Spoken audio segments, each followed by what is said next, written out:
Hello everyone, welcome to examination classes. इस video में हम लोग इंडिया के फिजिकल फीचर्स के बारे में पढ़ेंगे।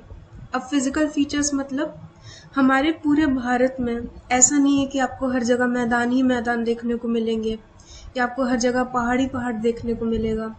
हमारे भारत में आपको जो है मैदान भी देखने को मिलेगा, पहाड़ भी देखने को मिलेंगे, प्लेट्यूज यानी पठार और भी अलग अलग प्रकार के लैंडफॉर्म्स आपको देखने को मिलेंगे।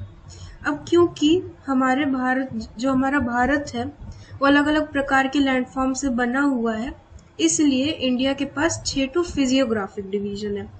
कौन कौन सा? सबसे पहले आता है हिमालयन माउंटेन्स। ये कहाँ पे है? ये हमारे इंडिया के एकदम नॉर्थ से लेकर नॉर्थ ईस्ट तक पूरा फैला हुआ है और ये 3 पैरेलल माउंटेन रेंजेस से बना हुआ है। उसके बाद आता है नॉर्दर्न प्लेन्स। ये ठीक जो है यहाँ से लेके यहाँ तक ये भी जो है फैला हुआ है। ये ठीक हिमालयन माउंटेन्स के नीचे आपको देखने को मिलेगा। Peninsular plateau. पेनिनसुलर मतलब आप इंडिया का ये वाला पार्ट जो आप देख रहे हैं, ये क्या है? ये तीनों ओर पानी से घिरा हुआ है, यहाँ से भी और यहाँ से भी घिरा हुआ है। और जो एरिया जो तीनों ओर पानी से घिरा हुआ रहता है उसी को हम लोग जो है पेनिनसुला कहते हैं। अब क्योंकि इंडिया का ये वाला पार्ट जो है तीनों ओर पानी से घिरा हुआ रहता है, इसलिए इसे हम लोग जो है पेनिनसुलर प्लेट्यू कहते हैं। उसके बाद आता है इंडियन डेजर्ट। इसका मैक्सिमम पार्ट आपको जो है राजस्थान में देखने को मिलेगा। उसके बाद कोस्टल प्लेन्स। कोस्टल के बारे में हम लोग पिछले वीडियो में पढ़ चुके थे कि वो जगह जो आपको ठीक समुद्र के किनारे देखने को मिलेगा, जैसे ये वाला पार्ट हो गया, ये वाला पार्ट, इन्हें क्या कहा जाएगा? इन्हें इंडिया का कोस्टल प्लेन्स कहा जाएगा। उसके बाद लास्ट में आता है आइलैंड्स। आइलैंड्स क्या होते हैं? जैसे पेनिनसुला तीनों ओर पानी से घिरा हुआ रहता है, आइलैंड्स जो है हर जगह पानी से घिरे हुए रहते हैं। जैसे कि यहाँ पे आप देख पा रहे होंगे मैप में, इसे थोड़ा क्लियर कर दें।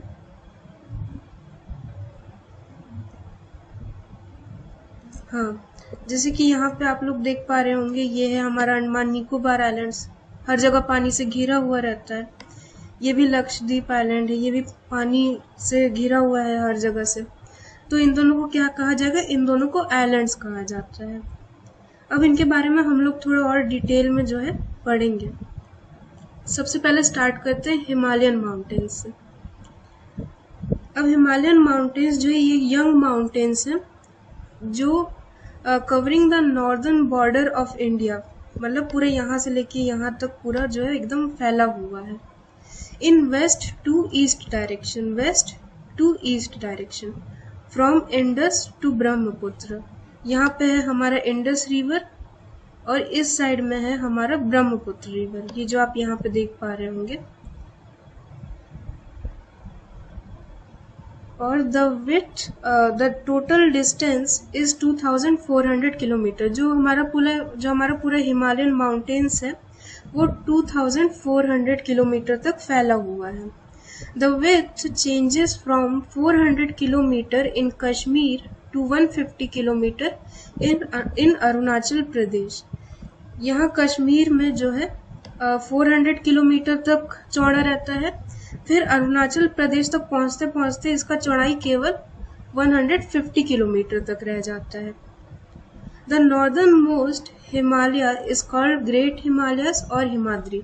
जो सबसे ऊपर वाला पार्ट जो आप देख रहे हैं, ये वाला पार्ट, इसे क्या कहा जाता है? इसे ग्रेट हिमालयस या हिमाद्री कहा जाता है, जो पूरे साल बर्फ से ढका हुआ रहता है और इसका जो कोर रहता है वो ग्रेनाइट का बना रहता है। ये चीज आप लोग याद कर लीजिएगा, ये गवर्नमेंट एग्जाम में पूछा जा चुका है। Himachal lesser Himalayas with 50 kilometer average width is in the south of Himadri, which is made up of highly compressed and altered rocks. अब ये ये हिमाचल कहाँ पे है? ये जो है आपको ठीक हिमाद्री यानी ग्रेट हिमालयस के नीचे देखने को मिलेगा। इसका जो एवरेज विड्थ है वो 50 किलोमीटर है, साउथ ऑफ हिमाद्री, जैसा कि हम पहले बता चुके हैं। और ये किसका बना रहता है? ये highly compressed and Altered rocks, यानी वो चट्टान जिसके ऊपर बहुत ज़्यादा प्रेशर, बहुत ज़्यादा मतलब वेदरिंग के कारण बहुत ज़्यादा प्रेशर उस पर पड़ा हो और वो अपना फॉर्म चेंज कर लिया हो, काइंड ऑफ मेटामॉर्फिक रॉक जैसे, उसका जो है ये बना रहता है क्या, हिमाचल।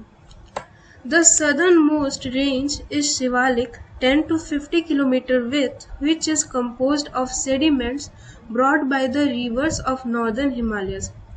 सबसे ऊपर अभी तक हम लोगों ने क्या पढ़ा, सबसे ऊपर है हिमाद्री, ग्रेट हिमालयस, उसके बाद यहाँ बीच में है हमारा लेसर हिमालयस यानी हिमाचल, फिर सबसे नीचे द हिमालयन माउंटेन्स का सबसे सदर्न मोस्ट रेंज को क्या कहेंगे, शिवालिक, और इसका विड्थ कितना है, 10 to 50 किलोमीटर, और ये सेडिमेंट्स का बना रहता है। सेडिमेंट्स यानी जो छोटे मोटे कंकड़ पत्थर बालू जो नदी के द्वारा जो है एक जगह से दूसरी जगह ट्रांसपोर्ट होकर एक जगह इकट्ठा हो जाते हैं, उन्हीं को सेडिमेंट्स कहा जाता है। तो हिमाद्री और हिमाचल से जो सेडिमेंट्स आते हैं उनके रिवर्स द्वारा, वो जो है यहाँ पे जम के जो है यहाँ पे इकट्ठा हो जाते हैं, और जो शिवालिक रेंज है वो इसी का बना हुआ है। अब हम लोग नेक्स्ट टॉपिक के बारे में पढ़ते हैं। हमारा नेक्स्ट टॉपिक है नॉर्दर्न प्लेन्स, जो आपको ठीक हिमालयन माउंटेन्स के नीचे देखने को मिलेगा। The northern plains are formed by the actions of river system Indus, Ganga, Brahmaputra and their tributaries. हमारे नॉर्थ साइड में ये जो है ये चारों गंगा है, इंडस, गंगा, ब्रह्मपुत्र और उनकी सहायक नदियां हैं। इनके द्वारा जो है, इनके रिवर के एक्टिविटीज के द्वारा जो है नॉर्दर्न प्लेन्स बना हुआ है। और ये किसके बने रहते हैं प्लेन्स, ये एलुवियल सॉइल के बने रहते हैं। एलुवियल सॉइल जो है ये एग्रीकल्चर, ये बहुत फर्टाइल सॉइल रहता है, इसलिए ये एग्रीकल्चर के लिए एकदम बेस्ट माना गया है। और ये जो नॉर्दर्न प्लेन्स है ये 7 लाख स्क्वायर किलोमीटर तक फैले हुए हैं। ये 2400 किलोमीटर तक लंबे हैं, और इनका जो चौड़ाई है वो 240 से 320 किलोमीटर तक चौड़ा है। अब ये डेंसली पॉपुलेटेड प्लेन्स है। यहाँ पे इतना पॉपुलेशन क्यों है, क्योंकि यहाँ पे एलुवियल प्लेन्स आपको मिलेगा, जो किसके लिए अच्छा है, एग्रीकल्चर के लिए, जो हमने पहले बताया।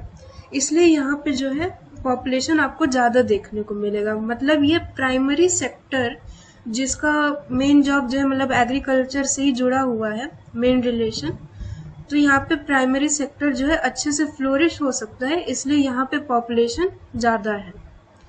The western part Punjab plains is dominated by doabs. Northern plains का जो ये वेस्टर्न पार्ट है इसको पंजाब प्लेन भी कहा गया है। ये जो है दोअब द्वारा डोमिनेटेड है। दोअब मतलब दो ठू, जैसे कि दो ठू रिवर जा रहा है, स्ट्रीम्स ऑफ रिवर, इनके बीच कोई स्पेस रहता है, इन्हीं को जो है दोअब कहा जाता है। और द गंगा प्लेन ये जो है HR मतलब हरियाणा होता है, Haryana, Delhi, UP, Bihar and partly West Bengal and Jharkhand and Brahmaputra plain. मतलब जो नॉर्दर्न प्लेन्स है वो 3 पार्ट में डिवाइडेड है। सबसे पहले कौन सा पड़े, वेस्टर्न पार्ट, जिसको हम पंजाब प्लेन भी कहते हैं, जहाँ पे आपको दोअब देखने को मिलेंगे। फिर आता है हमारा गंगा प्लेन जो हरियाणा से लेकर बिहार, झारखंड, फिर जो है वेस्ट बंगाल तक आ जाता है। थोड़ा सा स्क्रॉल कर दो।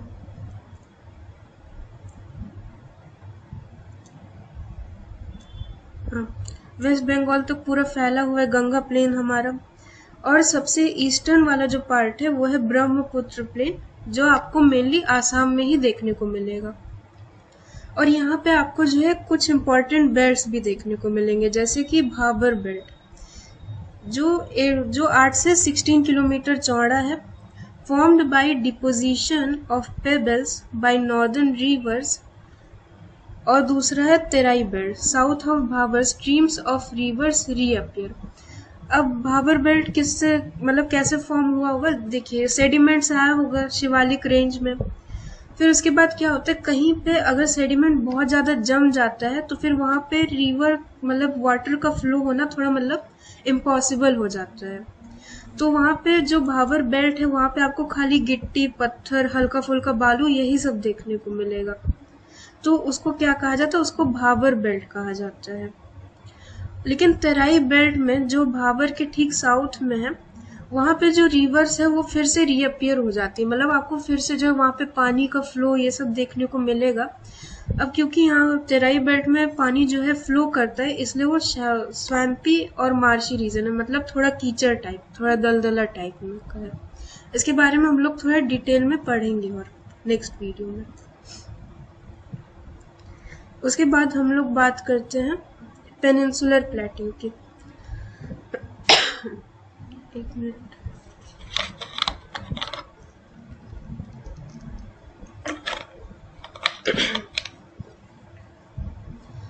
जो पेनिनसुलर प्लेट्यू है, पेनिनसुलर हम आपको बता चुके हैं, ये वाला रीजन जो तीनों ओर पानी से घिरा हुआ रहता है, ये किसका बना हुआ रहता है? ये old crystalline metamorphic and igneous rock. ये जो है पुराने मेटामॉर्फिक, इग्नियस और क्रिस्टलाइन रॉक्स का बना हुआ रहता है, और इसका मेनली दो पार्ट होता है, सेंट्रल हाईलैंड्स और डेक्कन प्लेट्यू। सेंट्रल हाईलैंड में आपको मालवा प्लेट्यू देखने को मिलेगा, जो शायद मेनली एमपी साइड में रहता है। बुंदेलखंड, बघेलखंड, ये भी जो है आपको एमपी साइड में मोस्टली देखने को मिलेगा। और छोटा नागपुर प्लेट्यू। और डेक्कन प्लेट्यू में आता है आपका Deccan trap, western Ghats. Western Ghats मतलब ये वाला जो पार्ट आप देख रहे हैं, इन्हें वेस्टर्न घाट्स कहा जाता है, और ईस्टर्न घाट्स। ये जो है एक तरह से पेनिनसुलर प्लेट्यू का बाउंड्री बना रहे हैं।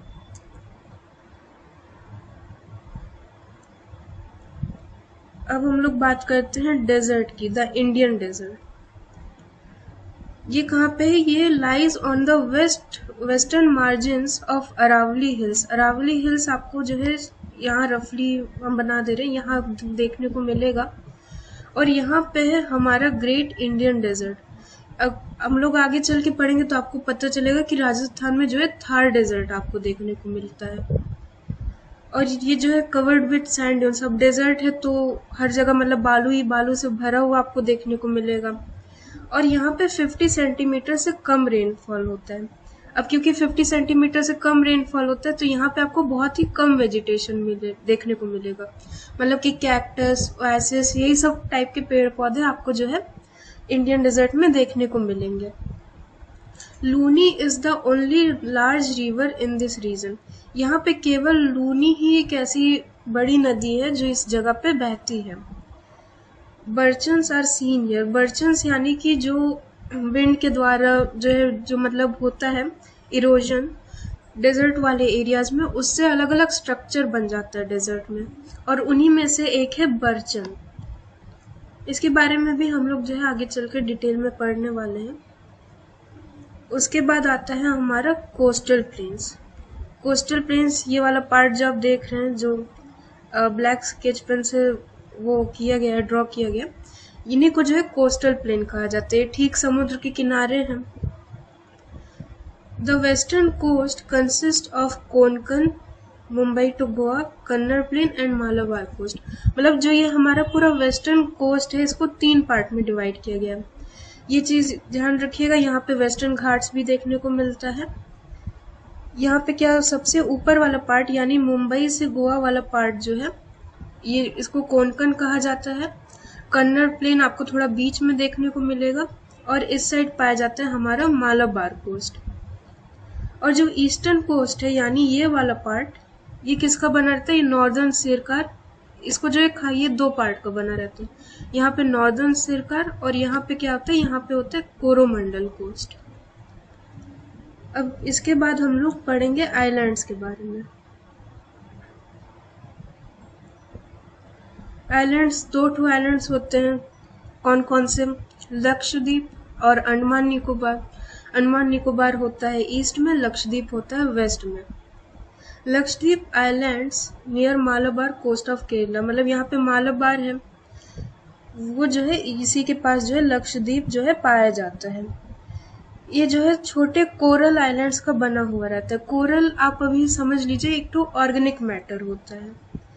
Great diversity of flora and fauna. Flora and fauna मतलब फ्लोरा जो है हमें वेजिटेशन को कहा जाता है। फ्लोरा जैसे कि पेड़ पौधे हो गए, तरह तरह के फ्लावर्स, तरह तरह के प्लांट्स, वेजिटेशन में जो चीज़ भी आपको देखने को मिलेगा वो किस में आता है, वो फ्लोरा में आता है।